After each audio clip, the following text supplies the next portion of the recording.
जय बोलो उत्तम आर्जव धर्म की जय। जय बोलो शांतिनाथ भगवान की जय। महानुभाव, आज तीसरा दिन है अपने दशलक्षण पर्व का, और तीसरा दिन कौन से धर्म है? उत्तम आर्जव धर्म है। तो उत्तम आर्जव जो धर्म है, ये आत्मा का आर्जव स्वभाव है। रुजुर्भावा आर्जवा। रुजु, रुजु का अर्थ है सरल। जैसा सरल भाव, कुटिलता नहीं। कुटिलता क्या होता है? उसमें मन में एक होता है, मुंह से भी एक बोलते हैं और कुछ करते हैं। तो मनस्य अन्यत, वचनस्य अन्यत, क्रिया अन्यत, कायस्य अन्यत। अर्थात ये मन वचन काय में अन्य अन्य काम करना, और उसको कहते कुटिलता। और सरलता मनस्य कम, वचस्य कम, कायस्य कम। जो मन में सोचा है वही वचन से बोला है, जो वचन से बोला है वैसे ही करके दिखाया, ये होता है सरल। तो ये धर्म जो है आत्मा का गुण है, आत्मा का स्वभाव है। लेकिन विभाव भाव जब तक है तब तक ये स्वभाव भाव, स्वभाव गुण प्रकट नहीं हो सकता है। विभाव क्या है? मायाचार। जैसा क्रोध विभाव है, मान विभाव है, वैसे माया भी विभाव है। ये माया कषा है। माया कषा भी कितने हैं? 4 प्रकार के हैं। कौन कौन से हैं माया कषाय? तो अनंतानुबंधी माया, अप्रत्याख्यान माया, प्रत्याख्यान माया, संज्वलन माया, ये 4 प्रकार के माया कषाय हैं। तो इसका भी किस प्रकार से है? मायाचार करते टेढ़ापना, मन टेढ़ा, उसका मन बहुत टेढ़ा है, ऐसे कहते कथन करने में। तो उसके लिए उदाहरण दिया है गोमटसार में। तो कषाय मार्गना में ये सब भी वर्णन आता ही है, बहुत विस्तार पूर्वक वर्णन है। और कषाय का वर्णन करने के लिए धौला ग्रंथ और जय धौला जो है कषाय पाउड, वो 16 भाग में है। सिर्फ कषाय का ही वर्णन करता है। जो अनंतानुबंधी क्रोध, मान, माया, लोभ है, इसी का वर्णन करने वाले 16 भाग में है। तो देखिए कितना कषाय होगा, कितना क्रोध प्रकार, कितना मान का प्रकार, माया का प्रकार, लोभ का प्रकार आदि। तो ये जो अनंतानुबंधी माया है, तो किसके जो बाँस होते हैं, बाँस के जड़ के समान। बाँस का जड़ जो है बहुत घुमावा लिया हुआ बहुत होता है, उस प्रकार से अनंतानुबंधी माया कषाय होता है। बहुत मन टेढ़ा, बहुत ही कषाई युक्त मन, और क्या करता है, क्या बोलता है, उसके अंदर हमेशा 24 घंटे निरंतर कुछ ना कुछ दूसरे को फंसाने का ही चलता रहता है। तो ऐसे माया कषाई जो बाँस के जड़ के समान होता है, अनंतानुबंधी माया कषाय। और अप्रत्याख्यान माया कषाय जो होता है वो किस प्रकार होता है? जो गाय है, गाय का मूत्र होता है, तो उस प्रकार से होता है, ऐसे ऐसे ऐसे थोड़ा टेढ़ा। और प्रत्याख्यान कषाय मेंढक के सींग के समान 1-2 बार टेढ़ा। और संज्वलन मान जो है, मान कषाय, संज्वल मान कषाय खुरपा के समान, बस एक बार ऐसे टेढ़ा। तो टेढ़ापना जो है वही मायाचारी है। तो मायाचारी व्यक्ति क्या करता है वो बाहर नहीं दिखता है, लेकिन वो कर डालता है। जब करता है तब पता चलता है कि ये कितना मायाचारी मनुष्य है, और कैसे बोला और कैसे किया है, तो ऐसे समझ में आता है। तो इसलिए उसके कार्य से उसके मायाचारी को जाना जाता है, इसलिए उनको कहा है मायाचार। तो इस प्रकार से टेढ़ापना मन में हो तो ये किसका घातक है? अपने आत्मा को घात कर रहे। क्रोध से भी आत्मा का गुण घात हो रहा है, मान से भी आत्मा का गुण घात हो रहा है, मायाचार से भी आत्मा को गुण घात हो रहा है। जो हम समझते हैं, तो क्रोध करने से उसको हमने दुख पहुंचाया, मान करने से हमने उसको ऐसे कहा और किया, और मायाचार से हमने कितना देखो उसको कैसे फंसाया। तो ये आदि आदि समझते हैं, खुश होते हैं अंदर से। लेकिन ये खुश होने की बात नहीं है, इसमें क्या है, इसमें तो मायाचार से बंद हो रहा है। तत्वार सूत्र में क्या कहा है, माया तिरग्योनिश्च, मायाचार जो है तिरेंच होने के लिए कारण है। अर्थात जो जीव मायाचारी करेगा वो निश्चित तिरंचायु का बंद कर लेता है। इसलिए एक प्रथमान योग में बहुत सुंदर दृष्टांत है, और उसका दृष्टांत इस प्रकार है। एक बार दो मुनिराज, एक गुणधर मुनि और एक विनयधर मुनि, ऐसे दो मुनिराज थे, और वो दोनों मुनि तपस्वी थे। लेकिन उसमें जो गुणधर मुनि थे वो मासोपवासी थे और बहुत धुरंधर तपस्या करते थे, और एकदम खड़े होके अड़ल अकंप ऐसे निश्चल खड़े होके क्या करते थे, तप करते थे 4-4 महीने तक। और एक बार एक नगर के बाहर उद्यान में उन्होंने 4 महीने का जो चतुर्मास था वो निश्चल होके खड़े होके तपस्या करने लगे, और 4 महीने तक वहीं पर योग धारण कर दिया, अर्थात वर्षा योग चतुर्मास। और उसके बाद समाप्त हो गया। समाप्त होते ही स्वर्ग के देव आके उनकी पूजा की, जय जयकार करें और पुष्प वृष्टि आदि किया। और जो नगर के बाहर जो थे उद्यान में, तो नगर वाले को भी पता चला, आवाज़ सुनने में आ रहा, क्योंकि जो चतुर्मास स्थापना होता है वो संध्या रात्र का जो प्रहर शुरू होता है उस पहला प्रहर में स्थापना होता है, और रात्र खत्म होने का जो अंतिम प्रहर होता है उसमें निष्ठापन होता है। अभी उजाड़ा नहीं होता है, सूर्योदय नहीं होता, उसके बिफोर। तो वो प्रातः काल में उनकी चतुर्मास समाप्त हो गई, और वो देव तो जान लिया, उनको मालूम था ये मासोपवासी है, महान तपस्वी है, और ये 4 महीने तक ऐसे अकंप होकर जैसा एक पत्थर रहता है उस प्रकार खड़े होके तपस्या के है। तो उनकी स्तुति पूजा करने के लिए देव लोग सब आके जय जयकार ध्वनि के साथ वो जय घोष करने लगे।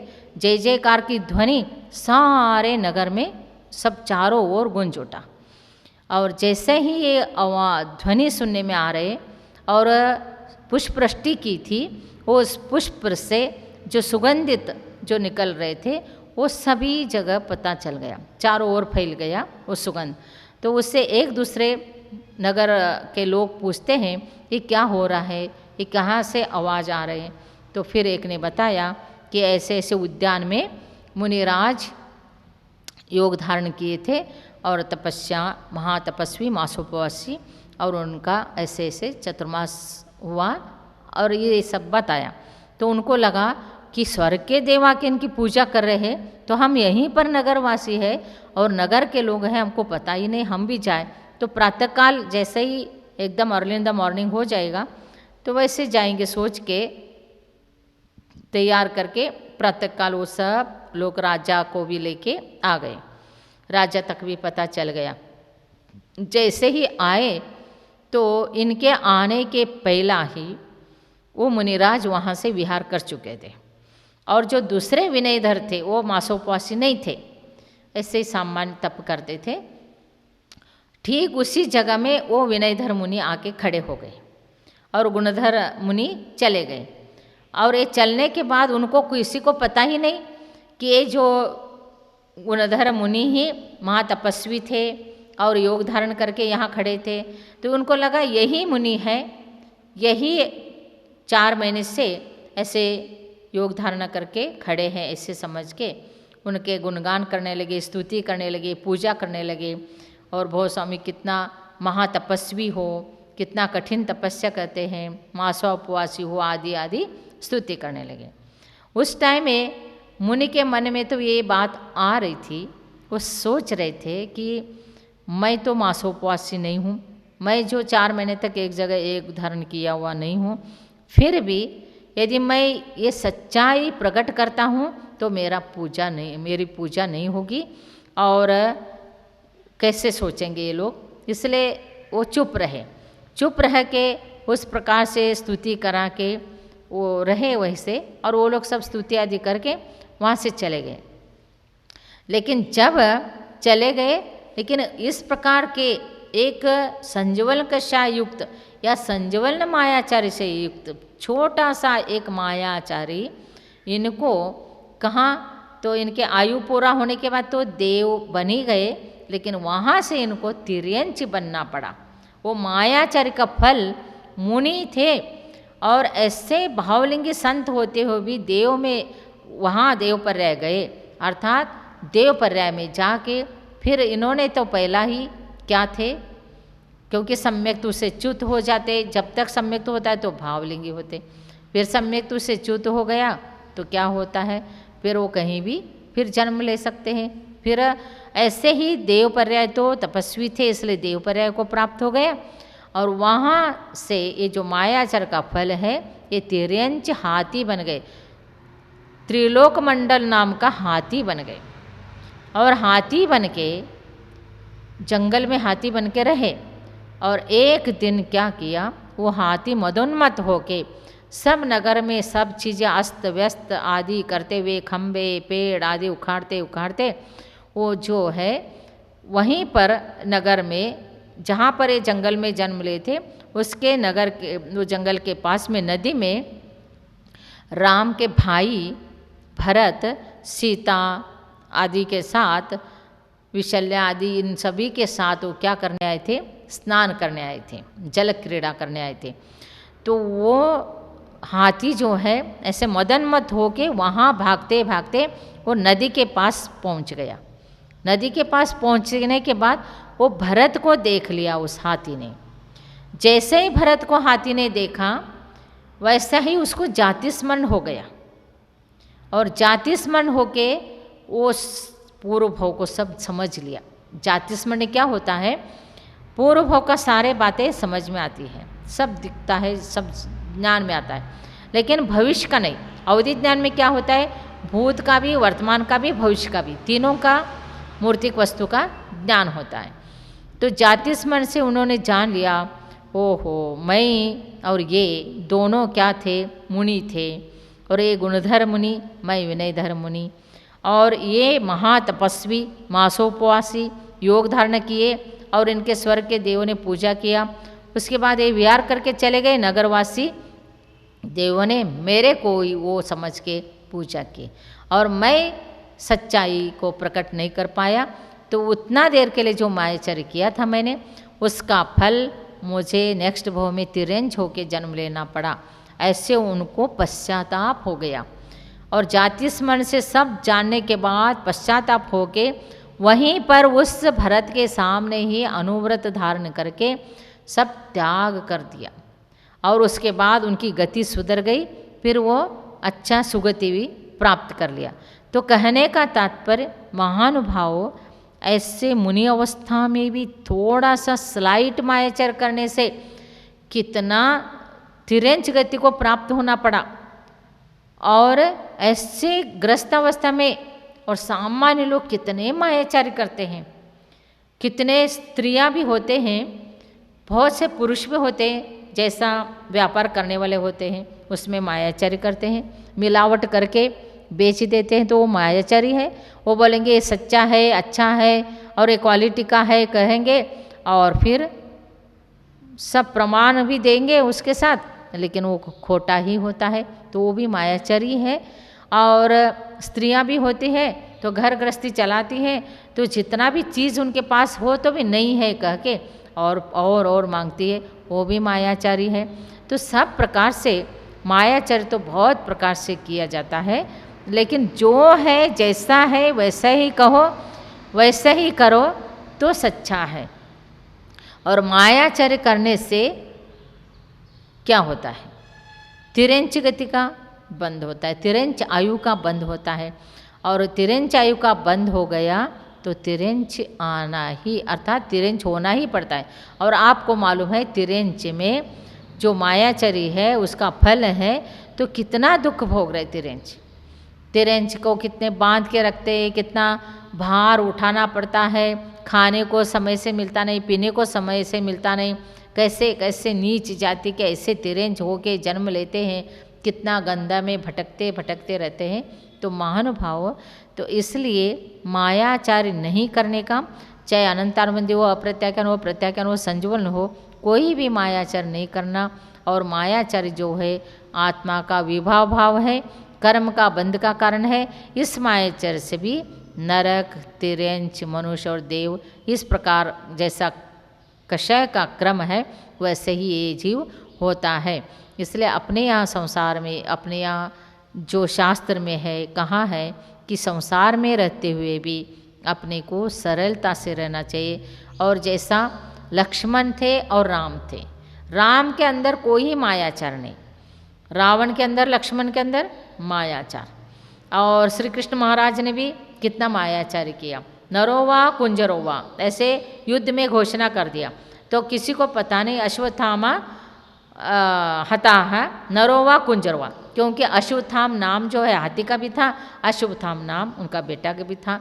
तो कौन है नरोवा कुंजरोवा, इतने कहने के पहला उन्होंने शंखनाद कर दिया श्री कृष्ण महाराज।